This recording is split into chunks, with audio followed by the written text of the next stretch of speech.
नमस्कार, बिहार चुनाव ब्रेकिंग देख रहे हैं आप और इस वक्त की बड़ी खबर बिहार के डिप्टी सीएम विजय सिन्हा से जुड़ी है।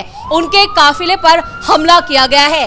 आरजेडी समर्थकों ने उनके काफिलों को रोका और उस पर गोबर फेंका गया है, चप्पल जूते तक फेंके गए हैं और इसमें कई जो उनके सुरक्षा कर्मी हैं उनके ऊपर गोबर फेंका गया है, जिससे काफी बवाल मचा है। और ये सब हुआ है लखीसराय विधानसभा सीट पर। जब वो मतदान केंद्र पर वोट डालकर निकल रहे थे तभी उनके काफिले को घेर लिया गया और उस पर यह हमला किया गया है। आपको ये तस्वीरें दिखा देते हैं। ये सभी आरजेडी के गुंडे हैं जिन्होंने एक साजिश के तहत इस पूरे हमले को अंजाम दिया गया। यानी जब वो वोट डालकर जैसे ही बाहर निकले तो उनकी गाड़ी को रोक लिया गया, उस पर गोबर फेंका गया और साथ ही साथ जब गाड़ी से बाहर उनके सुरक्षा कर्मी आए तो उनके साथ हाथापाई तक की नौबत आ गई। इसके साथ वो निकलने लगे लेकिन उनके काफिले को रोक दिया गया, गाड़ी को रोक दिया गया और जमकर नारेबाजी की गई। विजय सिन्हा मुर्दाबाद के नारे लगाए गए, काफी हंगामा हुआ और ये तस्वीरें आप देख सकते हैं कि उस वक्त पुलिस वाले भी थे लेकिन उनको इसका भी खौफ नहीं था। बड़ी संख्या में, यहां पर सैकड़ों की संख्या में ये आरजेडी समर्थक आए और विजय सिन्हा के काफिले पर धावा बोल दिया गया। और इस पर ज्यादा चर्चा के लिए मेरे साथ जुड़ रहे हैं मेरे सहयोगी हर्ष भारद्वाज। हर्ष, बिहार विधानसभा चुनाव में पहले फेज की वोटिंग चल रही है लेकिन इस वक्त विजय सिन्हा के काफिले को रोककर जो हमला किया गया है वो क्या है? बिल्कुल, देखिए जो हमला किया गया है, हालांकि एसपी अजय कुमार का इस पर अब बयान सामने आ गया है। वो वहां पर पहुंच रहे हैं और तमाम जो आरजेडी वो कार्यकर्ता हैं और उनमें कोई नेता भी शामिल है, उनकी गिरफ्तारी हो सकती है क्योंकि जो तस्वीरें सामने आ रही हैं वो साफ दिखा रही हैं। जो तस्वीरें हम भी अपने दर्शकों को दिखा रहे हैं कि किस तरीके से गोबर फेंका गया है, किस तरीके से काफिले पर पत्थरबाजी की गई है।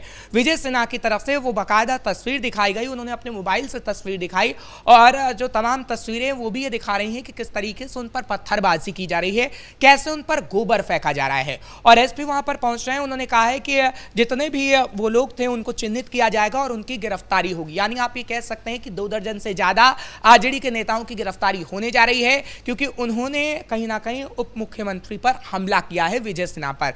देखिए, लखीसराय का जहां तक हम जिक्र करते हैं तो लखीसराय में महागठबंधन डरा हुआ है क्योंकि विजय सिन्हा ने पहले भी कांग्रेस के लीडर को हराने का काम किया था और इस बार भी अमरीश को वहां से उतारा गया है और इस बार भी विजय सिन्हा उसे वहां से हराने का काम कर रहे हैं क्योंकि वहां की जनता विजय सिन्हा को पसंद कर रही है और इसलिए महागठबंधन के नेता डरे हुए हैं। अगर वो डरे हुए ना होते तो शायद ऐसी तस्वीर सामने ना आती। और आपने देखा है कि किस तरीके से 2 दर्जन से ज्यादा वहां पर आरजेडी के नेता और कार्यकर्ता थे जिन्होंने पत्थरबाजी की है। बड़ा हमला था, कहीं ना कहीं बड़ी चोटें विजय सिन्हा को आ सकती थी लेकिन गनीमत रही कि उनके साथ जो पुलिसकर्मी थे उन्होंने फटाफट से उन्हें गाड़ी में बैठाने का काम किया है, जो तस्वीरें भी बयां कर रही हैं। और अगर ऐसा ना होता तो उनके सर और कहीं और पर भी चोट लग सकती थी, जो कि कहीं ना कहीं अब ये बड़ा सवाल उठा रही है कि क्या वाकई आरजेडी इतनी घबराई हुई है, महागठबंधन के नेता इतने घबराए हुए हैं कि किस तरीके से अब बीजेपी नेताओं, एनडीए के नेताओं पर हमला कर रहे हैं।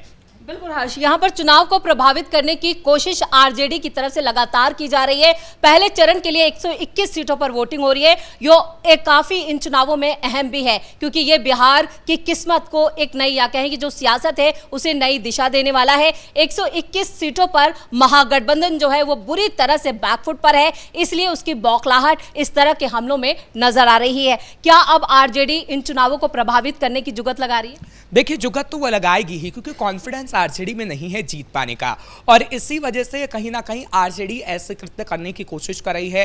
बात अलीनगर की करें या फिर यहाँ पे करें लखीसराय की, तो वहां पर आपने साफ तौर पर देख लिया है कि कैसे आरजेडी ने अपने गुंडों को भेजा है। गुंडे शब्द का इस्तेमाल हम इसलिए कर रहे हैं क्योंकि अगर वो पत्थरबाजी ना करते तो शायद हम गुंडे शब्द का इस्तेमाल भी ना करते। वो तमाम आरजेडी के गुंडे थे जिन्होंने ऐसा कृत्य किया है। हालांकि उनकी गिरफ्तारी जल्द से जल्द होगी लेकिन आरजेडी पर बड़ा सवाल उठता है कि आरजेडी जो बिहार चुनावों में लगातार रैली जब कर रही थी तो अभी भी जो दूसरे चरण की रैली हो रही है उसमें दावा कर रही है कि हम अपराध को हटाएंगे, हम आगे आने वाले समय में बिहार को ऐसा बना देंगे कि एक एक अपराधी बिहार से भाग जाएगा।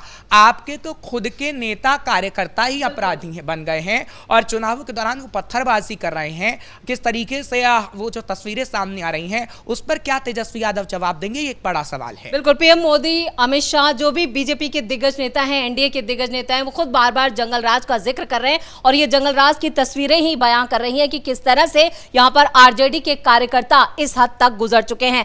हर्ष, जंगल राज पर बहुत ज्यादा गुस्सा आता है तेजस्वी यादव को, जो अपनी चुनावी रैलियों में वो बोलते हैं कि बार बार जंगल राज का जिक्र किया जाता है, लेकिन ये लोग खुद यहाँ पर इस तरह की हरकतें कर रहे हैं। क्या ये जंगल राज से कम है? देखिए, तेजस्वी यादव को पहले तो कहीं लग रहा था कि मुझे इस छवि से बाहर निकलना है, और जब पहले आपने देखा होगा कि लालू की रैली में किस तरीके से तेल पिलावन लाठी वाला नारा दिया गया था, लेकिन तेजस्वी की रैली में जब कोई लाठी लेके जाता था और गमछा बांधता था सर पे तो तेजस्वी उन्हें मना कर देते थे। लेकिन तेजस्वी को लगा कि नहीं, मेरे पिता का आधार ही यही है तो मैं उसे कैसे छोड़ सकता हूं। और हमने देखा कि कैसे तेजस्वी यादव ने सूरजभान सिंह की पत्नी तक को टिकट देने का काम कर दिया और उसके भाई तक को मैदान में उतारा गया, और कई ऐसे जो लोग हैं उनको उतारा गया जो कहीं ना कहीं जंगल राज का हिस्सा हुआ करते थे, और उनकी पीढ़ियों को आपने टिकट देने का काम कर दिया है। और अब जो वर्तमान में तस्वीरें आ रही हैं, जब वोटिंग हो रही है उस दौरान आपके गुंडे ऐसे करने का काम कर रहे हैं, तो आप ये कह सकती हैं कि अगर तेजस्वी यादव दोबारा सरकार में आते हैं तो जंगल राज पार्ट 2 जरूर लाएंगे। बिल्कुल, विजय सिन्हा एनडीए का बड़ा चेहरा, सम्राट चौधरी, उनकी भी किस्मत आज ईवीएम में कैद हो जाएगी। कई दिग्गज जो है वो इस पहले फेज में उनके लिए वोटिंग हो रही है और वो खुद जा रहे हैं बूथों पर जायजा लेने, और विजय सिन्हा भी सिर्फ बूथ पर जायजा लेने पहुंचे थे और उसके बाद उन पर यह हमला किया गया है। ये एक बड़ी साजिश है या फिर ये एक प्लानिंग के तहत इसे अंजाम दिया गया? देखिए, पूरी प्लानिंग इसके लिए की गई होगी, चाहे फिर आपने सही कहा तारापुर का जिक्र करें या फिर लखीसराय का जिक्र करें, क्योंकि लखीसराय में तो बिना प्लानिंग के ऐसे हो नहीं सकता है। आपने देखा है कि 24 से 25 जने किस तरीके से वहां पर रहते हैं और अचानक से हमला कर दिया जाता है। हालांकि जो गाड़ी का शीशा है वो भी किस तरीके से टूटा है उसकी तस्वीर भी सामने आई है। तो खासतौर पर ये कहा जा सकता है कि ये एक साजिश है और पहले से इसकी प्लानिंग की गई थी कि वहां पर जब वहां आएंगे विजय सिन्हा तो उन पर हमला करना है। फिलहाल अब एसपी का बयान सामने आ गया है, उनकी अब गिरफ्तारी होगी और तकरीबन 24 से 25 ऐसे लोग हैं जो जेल जाएंगे। हर्ष, इस तमाम बातचीत के लिए बहुत बहुत धन्यवाद। तो जिस तरह से विजय सिन्हा पर यह हमला किया गया है उसने कई सवाल खड़े कर दिए हैं और आरजेडी इन चुनावों में अपनी हार से इस कदर बौखला गई है कि वो अब चुनाव प्रभावित करने के लिए इस तरह की गुंडई पर उतर आई है। अब देखना यह होगा कि इन नेताओं के खिलाफ क्या एक्शन होता है। बड़ी खबर में मेरे साथ इतना ही। कैमरामैन कुणाल के साथ मैं परवीन शेख, कैपिटल टीवी।